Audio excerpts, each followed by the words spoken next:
কি বৌদি, রুটি কি তাওয়ায় গরম করেছো নাকি কয়লার মধ্যে চুবিয়েছো গো? রুটি এরকম কালো হয়েছে কেন?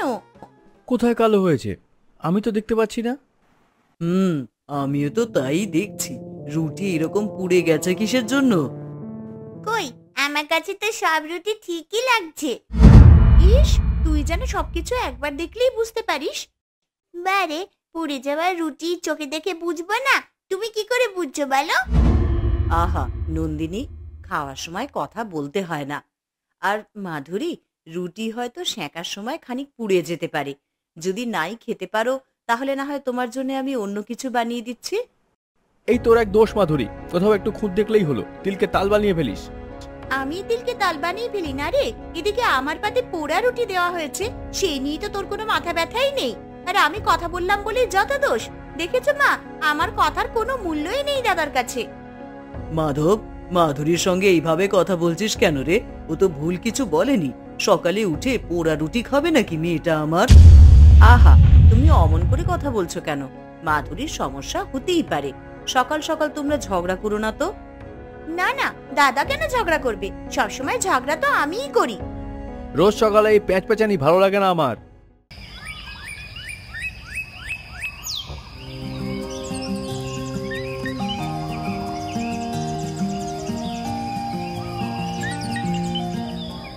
এসো নন্দিনী, বসো আমার পাশে। কাকিমা, রুটি কিন্তু খুব ভালোই হয়েছে। পিসি শুধু শুধু তোমাকে বকেছি জানো? না মা, ওইভাবে বলতে হয় না। হয়তো পিসির রুটিগুলো পুড়ে গিয়েছিল। আমারও তো মাঝে মাঝে রুটি পুড়ে যায়। কই, তখন তো কেউ কিছু বলে না। পিসি শুধু তোমার সঙ্গে ঝগড়া করে। হ্যাঁ, সে এখন আর কি করা যাবে। আমি তো আমার যথাসাধ্য চেষ্টা করেই যাচ্ছি। আচ্ছা, সে কথা থাক। তোমার স্কুল রয়েছে না? এখনো তৈরি হওনি কেন? শিগগিরই তৈরি হয়ে নাও। স্কুলে যেতে ভালো লাগে না কাকিমা। তাই নাকি? তাহলে কি করতে ভালো লাগে? খেলতে ভালো লাগে, আর বাড়িতে তোমার সঙ্গে ঘুরতে ভালো লাগে। সারা দিনই তো খেলা করো, এতেও মন ভরে না? যাও, এক্ষুনি জামা কাপড় পরে তৈরি হয়ে নাও। আমি তোমাকে স্কুলে দিয়ে আসছি।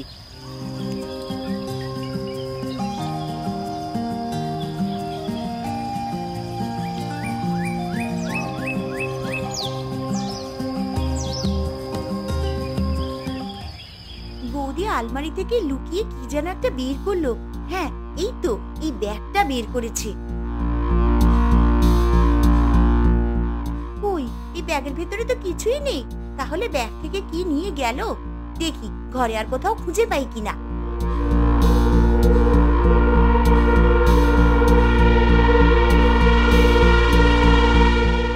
ধুর, সারা ঘরে কিছুই পেলাম না। আমার সমস্ত খাটনি মাঠে মারা গেল। ওকে কিছু বললেই সঙ্গে সঙ্গে দাদা নাক গলাবে। কিন্তু বৌদিকে আমি আমার উপরে কোনোভাবেই উঠতে দেব না।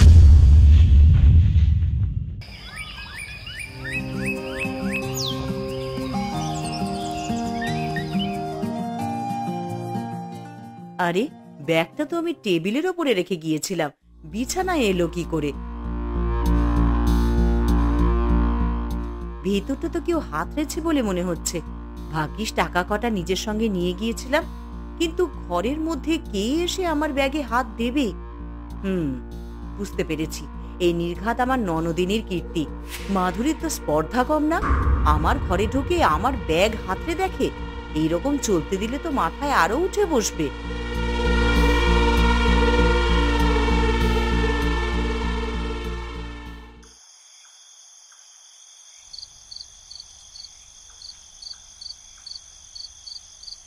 কি ব্যাপার? কি এত চিন্তা করছো? তোমার মা বাবার শরীর ভালো আছে তো? না, কই, কি চিন্তা করবো আর? মা বাবার শরীর একদম ভালো আছে।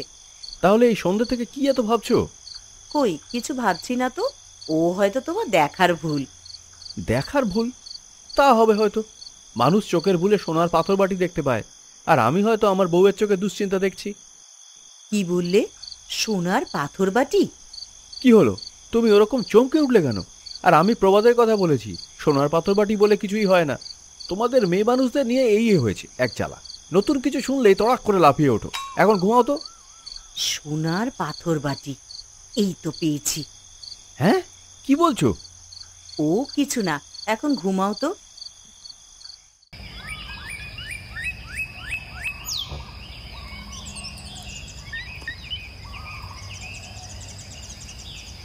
বলো তো নন্দিনী, এটা কি? এটা তো একটা আংটি। এটা কি তোমার? হ্যাঁ, এটা একদিক দিয়ে আমার, আবার আরেক দিক দিয়ে অন্য একজনের। এটা তোমার আবার অন্য আরেকজনেরও? কিচ্ছু বুঝলাম না তো।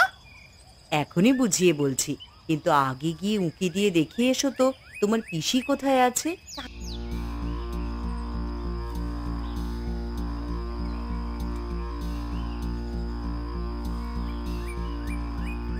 কাকিমা, শিগগিরই আংটিটা লুকিয়ে ফেলো।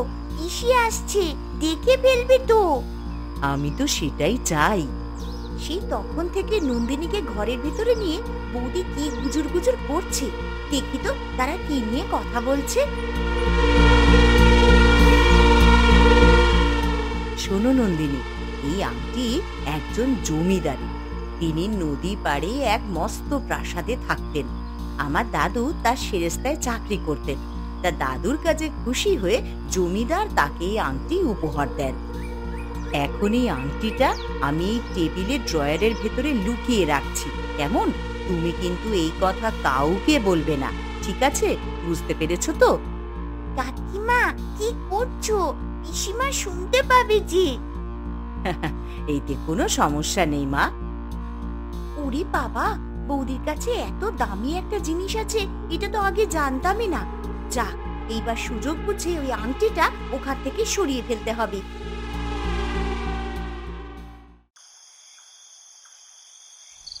এই তো পেয়েছি। কি দারুণ আংটি, কি সুন্দর ঝলমল করছে। হাজার হোক জমিদারদের আংটি বলে কথা।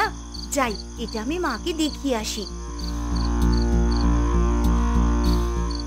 দেখেছো মা, বৌদির কাছে এত দামি একটা আংটি ছিল, অথচ আমাদেরকে কিছুই জানায়নি, দাদাকেও কিছু বলেনি এমনকি। হ্যাঁ, তাই তো দেখছি। অবশ্য রত্নার বাবাকে দেখে তো মনে হয়নি যে তাদের কাছে এত দামি একটা আংটি আছে। বাইরে থেকে দেখে কি আর সবকিছু বোঝা যায় মা? সেই কথাও সত্যি, কিন্তু তুই যে না বলেই আংটিটা নিয়ে এলি, এখন যদি রত্না আংটিটা ফেরত চায় তখন কি করবি? বৌদি তো এই আংটির কথা আমাদেরকে বলেইনি, তাহলে সে ফেরত চাইবে কি করে? তাই আংটি নিয়ে এখন তুই করবিটা কি? কি আবার করব? আংটিটা বিক্রি করে দেব। এই আংটি বিক্রি করলে আমরা লাখপতি হয়ে যাব মা। লাখপতি হয়ে যাব? এই আংটির এত দাম? উফ, এতক্ষণ ধরে কি বোঝালাম বলো তো তোমাকে? বলছি না আংটিটা জমিদারদের। স্বর্ণকাররা এই আংটি দেখলে একেবারে লুফে নেবে। তাহলে চল, কালকেই আমরা আংটিটা বিক্রি করতে যাই। হুম।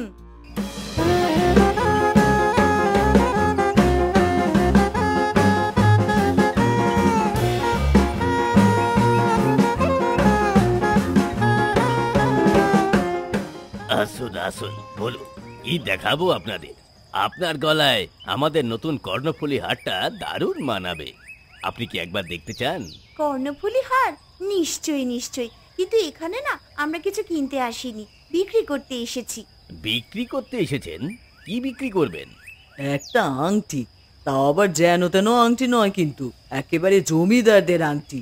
জমিদারদের আংটি বিক্রি করতে এসেছেন? ঠিক বুঝলাম না। এই দেখুন, এই সেই আংটি। এর বয়স কিন্তু প্রায় 100 বছর। আমার দাদুর দাদু জমিদারের শিরস্তায় চাকরি করবার সময় জমিদারের কাছ থেকে উপহার পেয়েছিল। এখন আমরা এটাকে বিক্রি করতে চাইছি। আংটিটা অন্যান্য আংটির তুলনায় বেশ মোটা আর একটু বেশি চকচকে, বোধহয় এতে সোনার পরিমাণ বেশি আছে। আপনারা যদি কিছু মনে না করেন তাহলে আপনারা আংটিটা নিয়ে কালকে একবার আসতে পারবেন? আমার সঙ্গে জমিদার বাড়ির বর্তমান উত্তরসূরি রাঘব রায় খুব ভালো সম্পর্ক আছে। উনি কালকে আমার এখানে আসবেন। আপনারা যদি ওনাকে আংটিটা দেখান তাহলে উনি এই আংটির প্রকৃত মূল্য নির্ধারণ করতে পারবেন। আপনি এক কাজ করুন না, আপনি নিজেই বরং এই আংটিটা রাঘব রায়কে দেখান। উনি যা মূল্য ঠিক করেন সেটা না হয় আমাদেরকে পরে জানিয়ে দেবেন, তখন আমরা আপনার এখানে আসবোক্ষণ। হ্যাঁ, সেটা করলে মন্দ হয় না। তাহলে আংটিটা আমি আমার কাছে রাখছি, কাল রাঘব রায় এলে তাকে দেখাবো।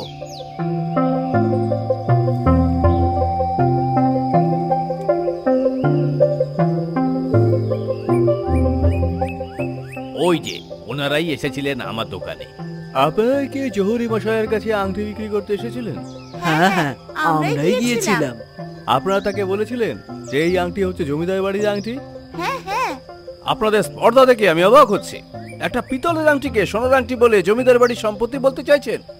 কি পিতলের আংটি? আপনারা চলে যাওয়ার পর আমি আংটিটা পরীক্ষা করে দেখেছি। আংটিটা সোনার তো নয়, বরং পিতলের তৈরি। আর আংটিটা কিছুদিন আগেই বানানো হয়েছে। তার মানে আপনারা বলতে চাইছেন আমার পূর্বপুরুষরা পিতলের আংটি পরতো? কিন্তু কিন্তু আংটিটা তো আমাদের না, এই আংটিটা তো বৌদির। বৌদি, এখানে কি হচ্ছে? আমি তো কিছুই বুঝতে পারছি না। রত্না, কি হচ্ছে? কিছু বুঝিয়ে বলবে আমাকে? আংটিটা যদি আমারই হয়ে থাকে মাধুরী, তাহলে সেই আংটি তোমার কাছে গেল কি করে? আর সেই আংটি জহুরির কাছে বিক্রি করতেই বা নিয়ে গেল কে? না মানে মানে আহ, আমি আপনাদের কাছে ক্ষমা চাইছি। আসলে মাধুরী আমার অনুপস্থিতিতে আমার ঘরে প্রায়ই এটা ওটা খুঁজে বেড়াতো। ওর এই স্বভাবটা আমার একদম ভালো লাগতো না। তাই ওকে জব্দ করবার জন্য পেতলের আংটিকে আমি জমিদারের সোনার আংটি বলে সাজাই। ওর লোভের কারণে ও কোনো কিছু যাচাই না করেই সোজা আপনাদের কাছে চলে গিয়েছিল। বাহ বাহ বাহ, ননদকে জব্দ করার জন্য এত বড় একটা কাহিনী ভেবেছেন? আপনার বুদ্ধির তারিফ করতে হয়। দেখলেন তো অতি লোভে কি করে তাঁতি নষ্ট হয়। তুই যে এরকম করিস তা তো আমার আগে জানা ছিল না। তুমি আমাকে আগে বলনি কেন রত্না? তোমাকে বললেই তো শুধু শুধু ঝগড়া বাঁধতো। আমি একেবারে চাক্ষুষ প্রমাণ দেখিয়ে দিলাম। আমি তোমার কাছে ক্ষমা চাইছি বৌদি, তুমি আমায় ক্ষমা করে দাও। আমি কথা দিচ্ছি আমি আর কখনো কোনোদিনও তোমার পেছনে লাগবো না। আমাকেও তুমি ক্ষমা করে দাও বৌমা, লোভে আমিও অন্ধ হয়ে গিয়েছিলাম। আমার মনে হয় আপনার ক্ষমা করে দেওয়াটাই ভালো হবে। মাধুরী, তুমি যে নিজের ভুল বুঝতে পেরেছো সেটাই অনেক। আর মা, আপনি আমার গুরুজন, আপনারাই তো আমার পরিবার। পরিবারের কাছে কি ক্ষমা চাইতে আছে? শেষ ভালো যার, সব ভালো তার।